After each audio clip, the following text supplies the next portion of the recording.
Nice and smoothly for once. Good morning. How are you all? Good morning, good morning, good morning. How are you all doing? Good morning, Margaret O'Brien. Good morning, Pauline Rogers. Good morning, Sophia Lopez. How are you all doing? How's life? Morning, Raspberry. No, not right. Morning, Raspberry. Morning, Janine. Morning, Pamela. Morning, Lexical. Morning, Creatorholic. Morning, Lynn Denton. Morning, Faith Goodman. Thank you for your wishes to the family. Morning, Natasha, Vicky, Marie, Goodship Lollipop, Leanne, Jovi, Claire, April Hill. Good morning. So as I was just saying over on Instagram, I literally, I can't do the news today. I am not in a good place at all. I feel so low and down and horrified and terrified and scared out of my mind with what is happening in Gaza. But I'm not in a good place to talk about it. So, and to talk about other news without talking about it just seems wrong. So I'm not going to talk about it today, and I am gathering myself with it. Yeah. So I thought, why don't I instead, and this might not be for everybody, so I completely understand if some of you want to leave the live, because today I am going to do what a lot of you have been asking me for a very long time, which is for me to do an ADHD catch-up. So that's what I'm going to do. Yeah, Claire, it is traumatic, and my parents are going back to Jordan next week, and I really don't want them to go. But also, I am totally of the belief that if I was an elderly person, my parents, you know, are totally complimentous. I would not want anyone telling me what to do. And I want to say to them, don't go. But I can't do that. They have to make their own decisions. Even though I'd love to take full control. Are you seeing me? Is everything okay? Because everything is frozen and weird. Well, of course it is, because Mark isn't here. Let me try this one. Oh, I am on that one. It's all frozen. So if you don't want to talk about ADHD today, then that's fine. That's fine. So, first of all, I was diagnosed just under a year ago, I think now. Was it? One of you will probably be able to tell me the exact date. That's one of the problems with ADHD is dates. Executive function. So I hope there are some people here that have been asking Mark and I to do an ADHD chat. If not, obviously this is uploaded. So if you know anyone that wanted to know about this, if you let them know and say that we've done this video. It's actually, why have I done it without Mark here? I think because it's a funny thing with Mark and his ADHD is that I think because the diagnosis he got for ADHD came, you know, after the diagnosis that he got for bipolar. And I think he was just feeling so overwhelmed with the thought of another thing. Morning, Reese, lovely to see you. Mark and Nanny Di were talking about what a brilliant brain you have. They were talking about you yesterday morning. It was after coffee moaning, talking about you in films. So nice to see you. Right, how does both the diagnosis and the medication help? That's the first question. Sorry, I didn't see who that was for because I've got no questions going up and down again. Right, well, first of all, Spider, my son was diagnosed 18 months ago, but still no medication. Is that because you didn't want medication or because they haven't prescribed it yet? What I would say is, that a friend of mine whose child was diagnosed with ADHD around the same time as I was, who was having real difficulties with his exams and was really losing any hope, thinking that he was stupid, thinking that he had something wrong with his brain. He was just neurospicy. He didn't have something wrong because he couldn't remember stuff. He couldn't recall stuff. Anyway, she did get a diagnosis of ADHD. And he did start with a small dose of medication. And it's not for everybody. It's really not for everybody. I'm not going to sit here and say everybody has to take ADHD medication. But what I would say is him taking the medication alongside her fully engaging with the school has made a huge difference. And he managed to scrape through his GCSEs, which he wouldn't have at all.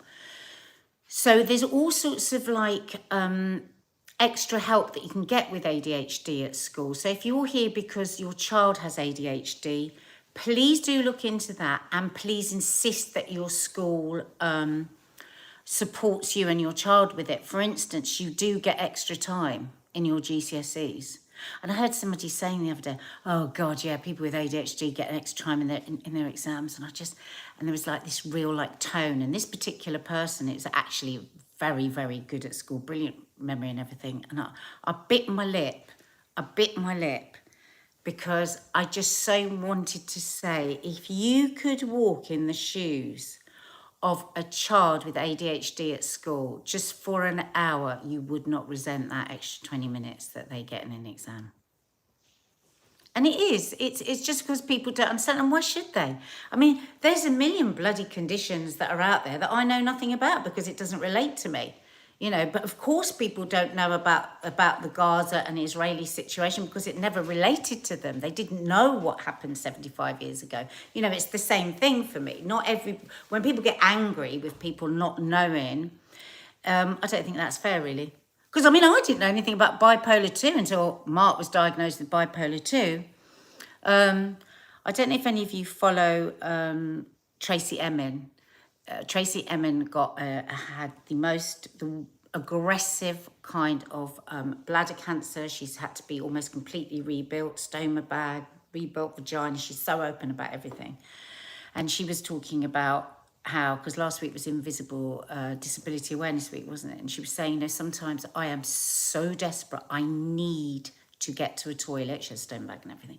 She said, please, can people stop thinking I'm being a diva? When I ask to maybe jump a queue, I'm not. And I suppose this is, we just never know what people are going through. So for instance, all right for everyone with ADHD, isn't it? It's all right for them getting 20 minutes. Maybe just don't say that, because maybe you know that you don't really know what's going on for that person. You know, if somebody really reaches out, like Tracy Emin did, this guy, sorry, would you mind if I just went ahead? You know, don't think of her as a diva. Think that there might be something going on for her. So to answer the question about, like, what was it like to get the diagnosis? It was two things. I was desperate to be told that I had ADHD because I was desperate to have a reason for some stuff. But I also was in complete denial, and still am. I still have fear that I don't have it. Denial that I had it, you know, because it was my kids that kept saying I should get a diagnosis, because when Mark was diagnosed, they were going, but Mum, I said, I didn't know Mark was ADHD, did you? And they were like, Mum, everybody knows you and Dad have ADHD. All our friends know you. It's like when Mark got his diagnosis of bipolar 2, Maddie said, oh, was that news then? Me and my friends always talk about you having bipolar 2. These kids are so informed, aren't they, on the neurospiciness of the world. So when I was told that I'd got it, at the exact moment that the assessor said to me, you know, you are showing, you know, many symptoms of ADHD, you know, it's safe to say you have ADHD, blah, blah, blah. I burst into tears. I literally burst into tears. And she said to me, oh God, no, you know, it's not that bad. She thought I was like devastated because I'd been given this thing. But actually, I was just almost relieved that it was that. That's what it was. It was almost relief that so much of what I am and that I have built up a totally, a suit of armor around. I mean, you guys who know me well, you know, I'll often go, oh, well, God, I'm rubbish at that. And, oh, God, well, yeah, Oh, well, don't ask me, I'll forget. Oh, well, no, oh, God, did I? Oh, well, what am I like with emails? All of this stuff, and anyone that's got ADHD will understand this. It's all the tools you use to bat off anybody saying anything about you. You know, lazy is a word that's used so often with people with ADHD. But actually, if you want to get something really done, and it's something that interests an ADHD person, there is going to be nobody faster, nobody with more focus, nobody with more, you know, right, get your teeth stuck in vibe. But one of the symptoms of ADHD is that you can have like great ideas, but you can have too many. So it's like you open a chocolate box and then you get all the chocolates out, firing off, and then you can't actually maintain that. So it would look to people that you're lazy. And so all my life I'd been told that I was lazy. So I think that's part of why I work so hard, why I work 7 days a week, really. And whenever I'm not working, I feel guilty and I always feel tired, is because I'm always trying to prove, not even so much to other people, but to myself, that I'm not lazy. And our girls get so furious with us. You know, so often Mark and I would get to the end of the day and go, oh God, I'm exhausted. I don't know why. My God, I haven't got this done. And they're like, you're exhausted and you don't know why. You haven't bloody stopped. You know, the fact that I couldn't, that I, you know, all my life I joked about giving myself a lifetime ban because I was so dangerous on the road as a driver. And then you find out that, you know, rates of accidents in women with ADHD are so high. And what I would say, well, I can't drive because I lose consciousness. But actually what I was doing was just losing, it was those laps of concentration, just like, so I'd be like, almost like, oh my God, oh right, I'm turning here, all right. But I mean, pat on the back to me that I realised that I was dangerous without even knowing. Do you know what I told myself my whole life? That I was too stupid. Didn't say that out loud, but I'd say, I'm too stupid to drive. So all the situations in answer to what was it like when you got the diagnosis, it was very, very difficult to begin with, thinking back over all the things that I had just put down to me being stupid, inadequate, and a whole load of other, you know, really derogatory terms. It was amazing because my lovely counsellor, ADHD counsellor, she said to me, but look, you would be deemed a successful person. And when she said that, I was like, you know, I never feel like I've got to where I'm supposed to have got.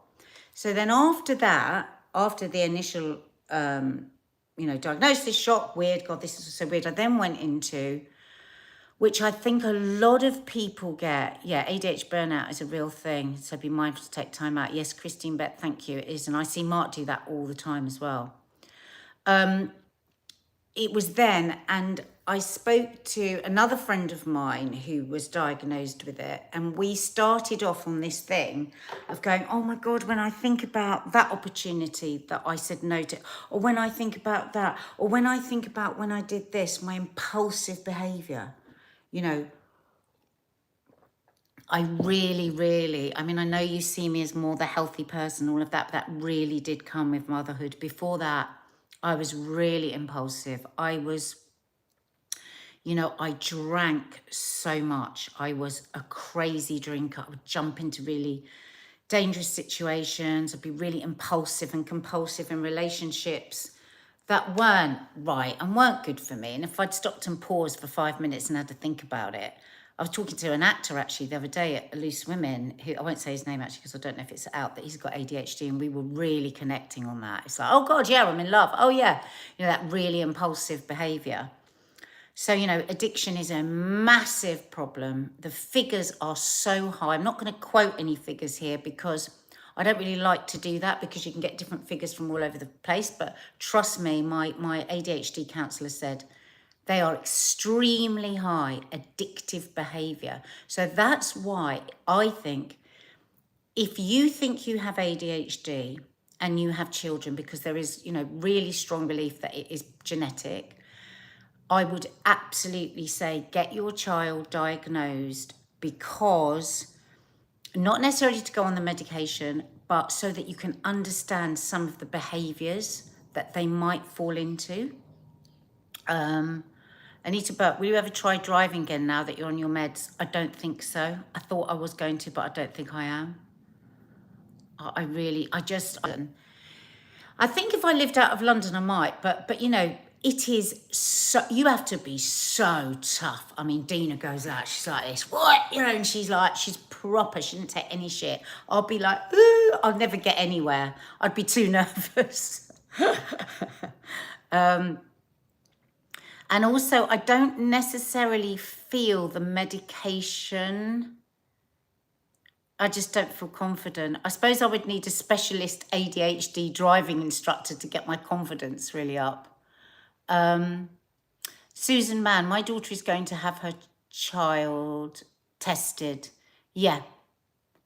Well, yeah. I mean, get her to do the test online first. So there's a test that will give you a good idea whether it's worth pursuing the test, because there are waiting lists, or if you pay, there's even waiting lists to pay now.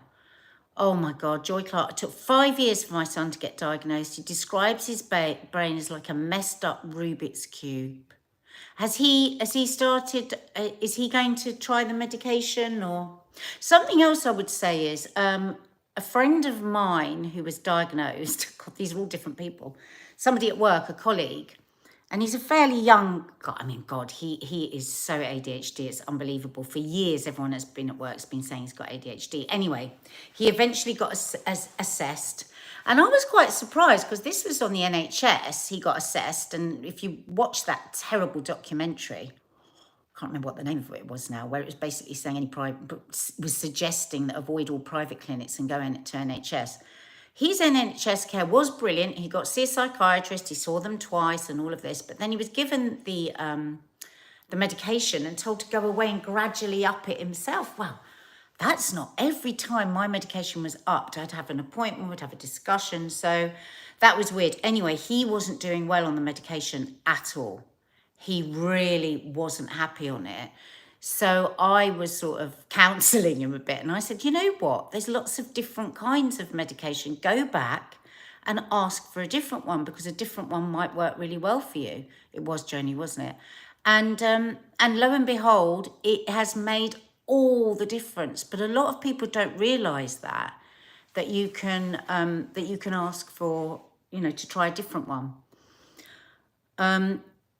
A good resource is ADHD, ADD Tude. So like attitude, but with ADD. They're a website. They've got an Instagram account, and you could literally ask on any subject, and they've done a podcast on it. So I listened to loads and loads of those after I got diagnosed, and it really helped me understand myself a bit more. I have at times felt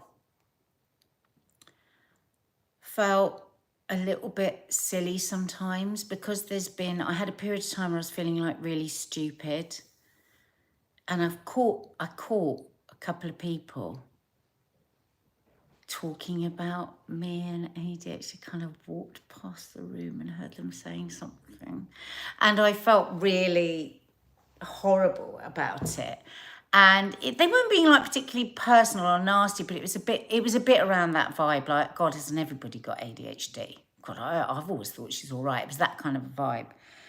And I have to really steel myself from not saying, oh my God, I'm going back to that place of, oh God, I haven't got ADHD. I haven't got ADHD. I am really all these things because my brain's fucked and this and this and that. And I have to be really mindful of that. And then when you get these articles, oh my God, has the whole world got ADHD?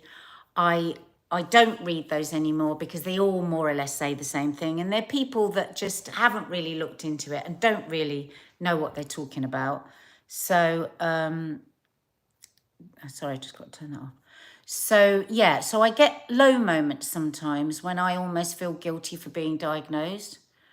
Joy Clark, schools may get, you need an official diagnosis before they get help. Yeah, this is not true. Schools can put things in place before the diagnosis, or can they?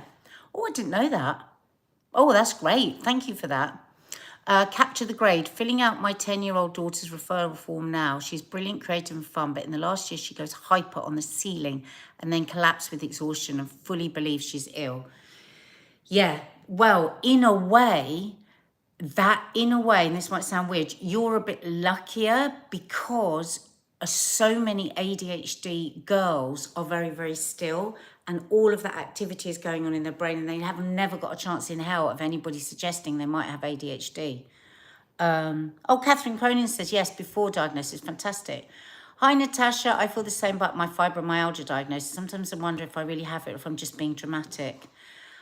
Yeah, that's the thing. Am I just being dramatic? You've got fibromyalgia, my God, horrific. Absolutely horrific. And I know that also people do a lot about that fibromyalgia. Oh, is it in the mind, Emmy, or it's just in the mind? Maybe there are special lessons, says Helen Faherty, for driving. I know, I just think it's too long. Because just driving as you get older anyway. I'm 60 next year, guys. And I think, the other thing I was going to say, I asked my my menopause expert lady about can ADHD be exacerbated by the menopause, and it can. So possibly a lot of what I thought was increased brain fog with my menopause, which it certainly was increased because I was so low on testosterone. Also, my ADHD might have been like crashing into that as well. Yes, 60 years young. So I know a lot of people have asked me over time about the medication. Oh, you're taking HRT and Elvance. How are you finding that, D. Silverfields? I am on Elvance, which is, I believe, though I'm no doctor, everything has to be checked, that is because I'm physically hyperactive and brain hyperactive. So if I was more of a still one, I think I would be on a different one. Yeah, it did, Lisa. Definitely my symptoms worsened after menopause. But of course, and I do feel sorry for myself about this. I didn't realise I didn't know what the menopause was, and I didn't know what ADHD was. So I just thought I was going mad. Elvance is out of stock, is it? God, here we go.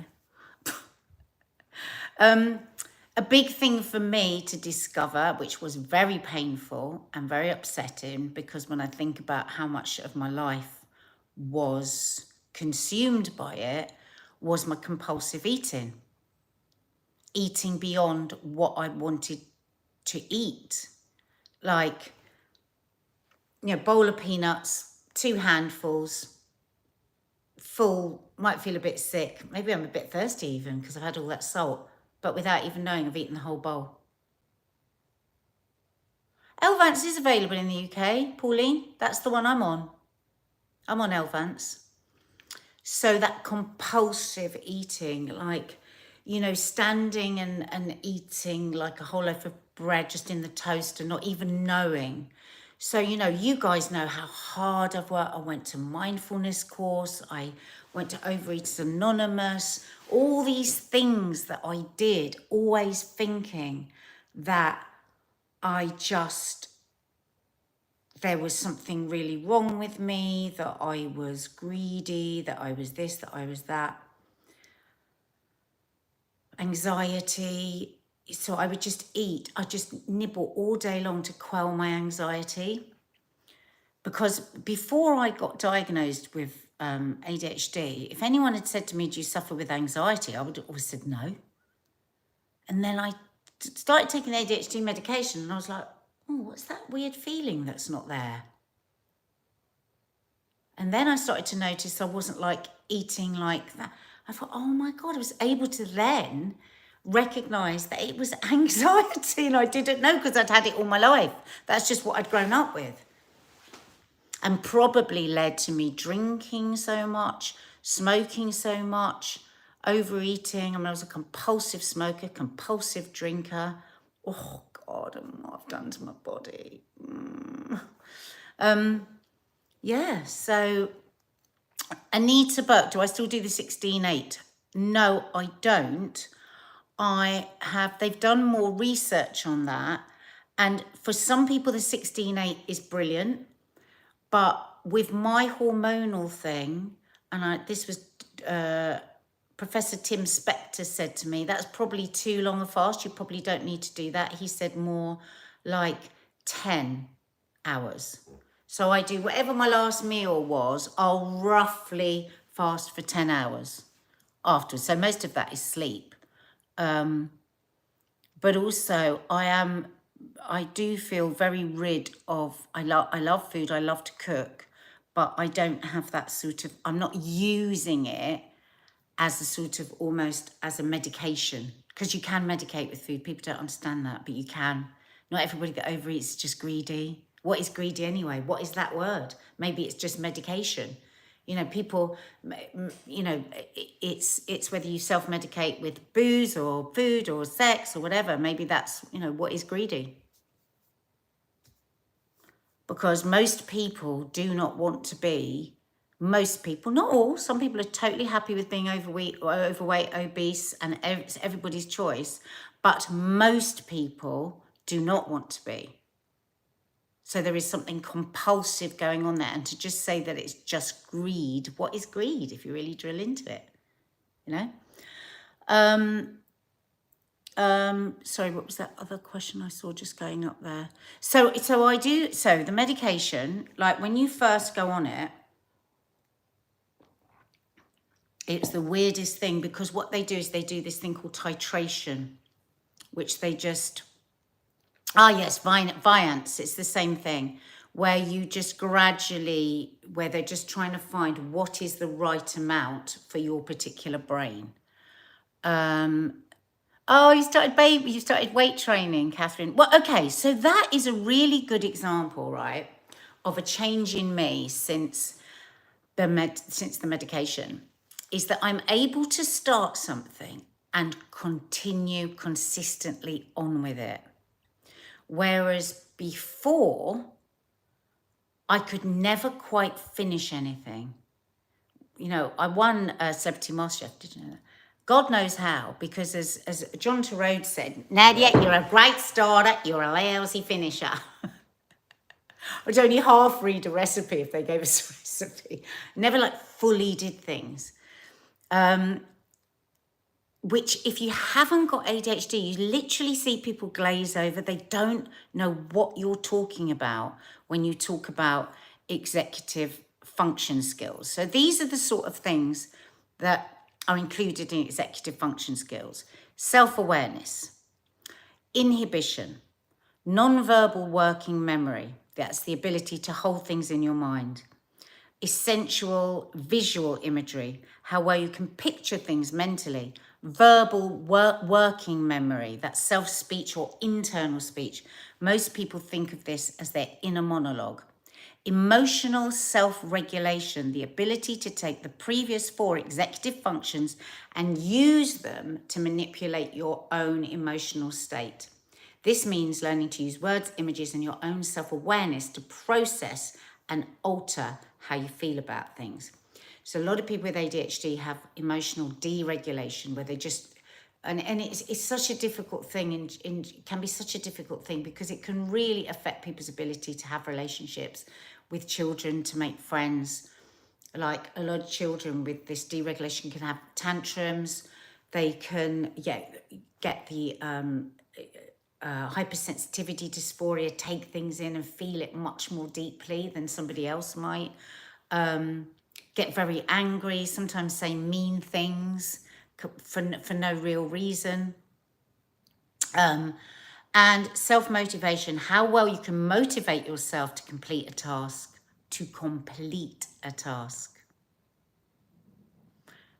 On Saturday, I cleared out the laundry room so comprehensively. Like every single thing in there, I know what it is and where it is and what. That could not have happened for me before. I never quite get to a tidy place.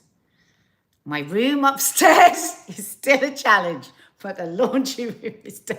It's not like a magic wand. You're not suddenly an amazingly organized person. Planning and problem solving. Experts sometimes like to think of this as self-play, how we play with information in our minds. Don't you like that? To come up with new ways of doing something by taking things apart and recombining them in different ways. We're planning solutions to our problems. So anyone who exhibits classic symptoms of ADHD will have difficulty with all or most of those 7 executive functions I just listed. Think about that. Think about how exhausting that can make your day. Think about the child or the teenager that's already struggling with so much that's coming in, but they're also struggling with many or all of those 7 functions that other people don't even think about. I was saying to Kay and Jane the other day, and I could see them both glazing over a bit. And I was saying, oh my God, I get it now with you guys. Like when you've organized something and you write out your lists and then like you cross off your list and you've got it done, and then you feel, or like when an email comes in and you deal with it and they're like looking at me going, yeah, this is just like a normal human being. I go, I can sometimes do that now. And they're like, well, you could never do that. No. So imagine how much more exhausted I am at the end of the day than you are. Because all that stuff, I'm just like, I'm constantly like letters, piles of letters unopened. Things arrive here, I don't open them. Like emails, thousands unopened. It's a lot. That's a lot. And if you have ADHD and you're listening to me now, I know you'll be going, oh my God, that's me. Isn't that just that I'm lazy? Isn't that just that I'm stupid? Isn't that just that I'm this? Executive function. Somebody just asked what it was. Executive function skills. The website that I'm on now is spelled ADDITUDE mag.com. ADTitude, like attitude, but with ADD. Tony Dunsford, exactly. So people get very frustrated, and then they can get very angry and rageful. So, I did the other day, I had a complete blow up upstairs because I had just spent another 2 hours looking for my fucking phone that was under the towel on the stool where I'd been sitting. I was so upset. And I came down, I just can't bear it. I can't bear my brain. It's just so fucking annoying. And like Mark and everyone was just like, just ignore it. Not ignore it, but just let it be, because I just had to get it out because it was just like, I'm so tired. So if you are having trouble with your child, just don't pile on more pressure. You've got to find ways to help them find ways to manage that stuff. Because what we're actually asking us to do is to fit into a world that doesn't actually fit our particular brain. And that's what's sad about it, really. It's because the world's become so sophisticated, hasn't it? So, you know, if I didn't have to feel so guilty because I can't do my things and I can't da-da-da and I can't have a really tidy house and da-da-da and da-da-da, would I take medication? Or would I just be able to say, this is me and this is my neuro-spicy brain, and out of it a whole load of other amazing things come out of this brain?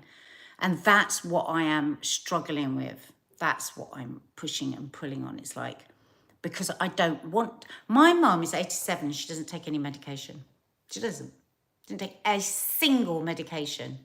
And that has always been my ambition, is to be, you know, never take any medication until it's like life-saving.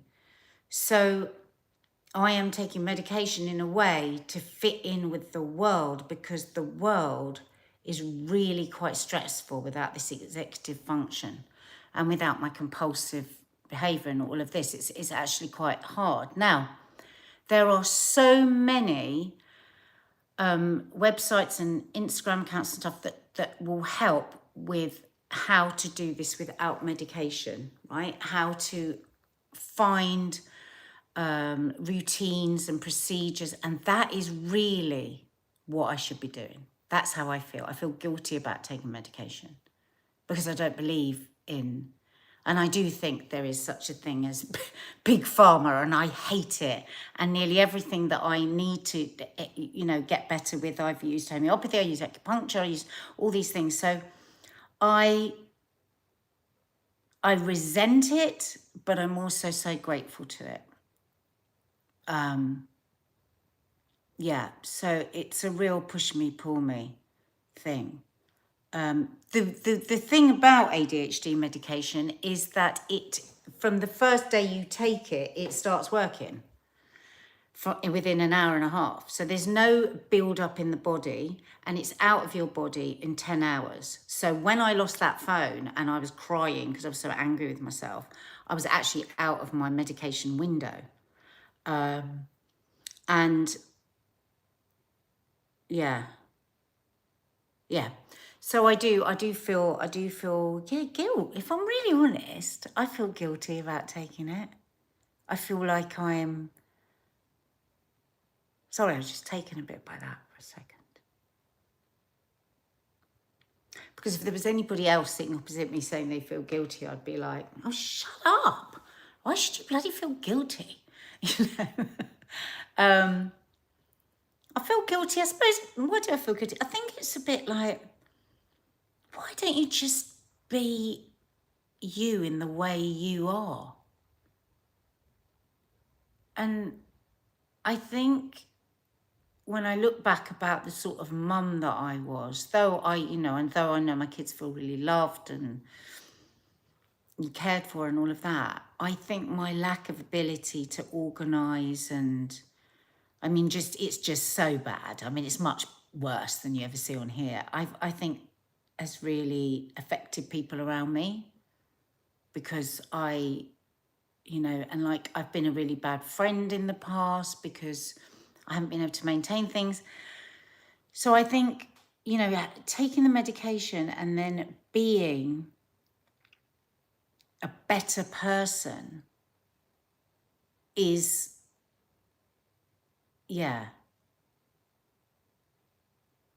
I think that I do the world a bit better. That's what I think. But I don't want to take it all my life. And the thing is, you don't ever get over it. Basically our brains don't produce enough dopamine. So dopamine is the thing that we need to for that impetus to get things done. So that's why so many people with ADHD will overeat or overdrink or do compulsive things or take huge risks, put themselves in a very dangerous place. Mark and I would always leave everything to the last minute, always have, boom, because when you've got that hit of dopamine, you've got the energy. So we just don't produce enough dopamine. My midwife, who's that said, my midwife told me guilt, what was that? Anna Marie, my midwife told me mum guilt will be with me forever. It doesn't go, does it? Yeah. So, I mean, the thing is, yeah, just if I'm honest, I do, when I really stop and think about it, I do feel guilty about taking the medication. But I also can then intellectualize that and say, come on, give yourself a fucking break. You know, and I can slap myself around the face and tell myself off. So I do have a bit of a conversation going back and forth with that. So, yeah. One of the signs of ADHD is over talking, which is what I do, isn't it? And overthinking. Joy Clark, overthinking guilt is huge in ADHD. My son is under CAMS. Yeah, it is. That's Mark. Oh my God. His overthinking is just massive. And that, just on its own, if you're a massive overthinker, which I always have been as well, is exhausting. So just that on its own is enough to drive you bloody bonkers. Yeah. So I think that better be it, because I've got loads of things that I haven't done. Look, there you go. Perfect example of ADHD. Michelle, does your mum better understand ADHD? No, I don't think so. And I don't ask anyone to understand. At the beginning, when I was first diagnosed, I wanted everyone to understand about it. And then I shut the fuck up because I realised, you know, everybody's got their stuff, haven't they? That's why if I'm asked about it, I'll talk about it, but I don't talk about it otherwise, because a lot of people don't believe in it. A lot of people have just got enough stuff, you know. So I don't talk to. Sometimes I'll say to my mum and dad, "Oh, you know, that's a bit ADHD," but they don't really say anything. But that's fine. That's fine. That I feel very loved and cared for, and have done all my life by my parents. So, yeah. Anyway. Love you guys. I'm thinking, because Mark's filming this week and it's half term, so I've got the kids here and everything. I'm thinking that this week I might do a bit of a special coffee moaning with Lee, my friend Lee. I haven't asked him this yet. So if Lee, and you're in the gym and you're hearing me say this, would you like to do a coffee moaning with me? What do you think? Would you like that? I thought it'd be really nice. Nice change. I'm going to swap husbands. What do you think? Anyway, if you are new to the channel, please subscribe, hit the notification bell, and have a look around, because there's loads of stuff going on here. Meanwhile, have a lovely day. Bye.